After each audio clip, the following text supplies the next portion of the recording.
Hi everyone, welcome to my channel. കേക്കൊക്കെ ഉണ്ടാക്കുന്നവർ ഉപയോഗിക്കുന്ന turn table ഒട്ടും പൈസ ചിലവില്ലാണ്ട് നമുക്ക് 1 മിനിറ്റ് കൊണ്ടൊക്കെ നമ്മുടെ വീട്ടിൽ തന്നെ ഉണ്ടാക്കിയെടുക്കാനായിട്ട് പറ്റും.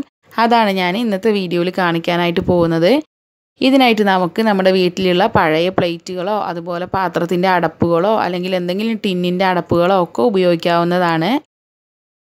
ഞാനിപ്പോൾ ഇവിടെ ഒരു പ്ലേറ്റും അതേപോലെ തന്നെ ഒരു ടിന്നിൻ്റെ അടപ്പുമാണ് യൂസ് ചെയ്യുന്നത്. നിങ്ങൾക്ക് നിങ്ങളുടെ കയ്യിൽ അവൈലബിൾ ആയിട്ടുള്ള സാധനം വെച്ചിട്ട് ഇത് ചെയ്യാവുന്നതാണ്. പരന്നിരിക്കുന്ന എന്തെങ്കിലും ഒന്നായാൽ മാത്രം മതി. പിന്നെ നമുക്ക് വേണ്ടത് ചെറിയ 2 കുപ്പിയുടെ അടപ്പുകളാണ്. കുപ്പിയുടെ അടപ്പുകൾ ഒന്ന് വലുതും ഒന്ന് ചെറുതും വേണം. അതായത് ഇതേപോലെ ഇരിക്കുന്നതാവണം. ഒരെണ്ണത്തിൻ്റെ ഉള്ളിൽ ഒരെണ്ണം ഇങ്ങനെ കൊള്ളുന്ന വിധത്തിലുള്ള അടപ്പുകളാവണം നമ്മൾ എടുക്കേണ്ടത്.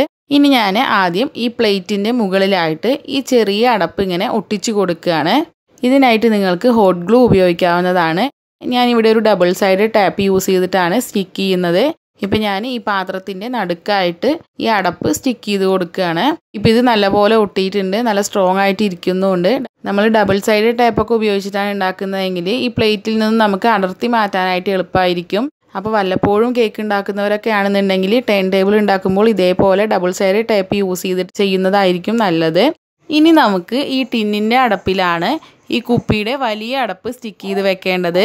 ഇത് നമുക്ക് ഈ അടപ്പിൻ്റെ മുകൾ ഭാഗത്തോ അല്ലെങ്കിൽ താഴ്ഭാഗത്തോ ഒക്കെ ആയിട്ട് സ്റ്റിക്ക് ചെയ്യാവുന്നതാണ്.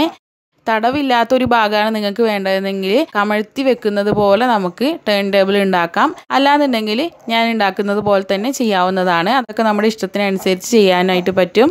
ഇപ്പം ഞാൻ ഈ വലിയ അടപ്പ് ഇതിൻ്റെ ബാക്ക് സൈഡിൽ സെൻറ്ററിലായിട്ട് സ്റ്റിക്ക് ചെയ്ത് വെക്കുകയാണ്. ഇതിനും ഞാനിവിടെ ഡബിൾ സൈഡ് ടേപ്പാണ് ഉപയോഗിക്കുന്നത്. നിങ്ങൾക്ക് വേണമെങ്കിൽ ഹോട്ട് ഗ്ലൂ ഉപയോഗിച്ചും സ്റ്റിക്ക് ചെയ്യാവുന്നതാണ്. ഇപ്പോൾ ഇത് നല്ലപോലെ സ്റ്റിക്കായി കിട്ടിയിട്ടുണ്ട്. ഇനി നമുക്ക് ഈ പ്ലേറ്റിൽ ഒട്ടിച്ചിട്ടുള്ള ഈ അടപ്പിന് മുകളിലേക്ക് ഇതേപോലെ ഇങ്ങനെ വെച്ച് കൊടുക്കാം. ഇപ്പോൾ ഇത് നല്ലപോലെ ടേൺ ചെയ്യാൻ പറ്റുന്നുണ്ട്. ഒരു അടിപൊളി ടേൺ ടേബിൾ ആയിട്ടുണ്ട്. ഇനി നമുക്ക് കേക്കൊക്കെ ഡെക്കറേറ്റ് ചെയ്യുന്ന സമയത്ത് ഇതേപോലെയുള്ള ഒരു ടേൺ ടേബിൾ ഉണ്ടാക്കിയിട്ട് അത് യൂസ് ചെയ്യാവുന്നതാണ്. നമുക്കിത് വേണ്ടാന്നുണ്ടെങ്കിൽ അഴിച്ചു മാറ്റാനും എളുപ്പമാണ് ഇങ്ങനെ ചെയ്ത് കഴിഞ്ഞാൽ. അപ്പോൾ ഇടയ്ക്ക് എപ്പോഴെങ്കിലുമൊക്കെ ഒരു കേക്ക് ഉണ്ടാക്കുന്നവർ ടേൺ ടേബിൾ കാശ് കൊടുത്ത് വാങ്ങേണ്ട ആവശ്യമില്ല. ഇതേപോലെ ഒന്ന് ഉണ്ടാക്കിയെടുത്താൽ മതിയാവും. നല്ല പോലെ വർക്ക് ചെയ്യുന്നുണ്ട്. നന്നായിട്ട് നമുക്ക് യൂസ് ചെയ്യാനും പറ്റും. അപ്പോൾ എല്ലാവരും ഒന്ന് ട്രൈ ചെയ്ത് നോക്കുക. വീഡിയോ ഇഷ്ടപ്പെട്ടിട്ടുണ്ടെങ്കിൽ എല്ലാവരും ലൈക്ക് ചെയ്യാനും ഷെയർ ചെയ്യാനും ചാനൽ സബ്സ്ക്രൈബ് ചെയ്യാനും മറക്കരുത്. അപ്പോൾ അടുത്തൊരു നല്ല വീഡിയോ ആയിട്ട് വരുന്നത് വരേക്കും ബൈ. Thank you.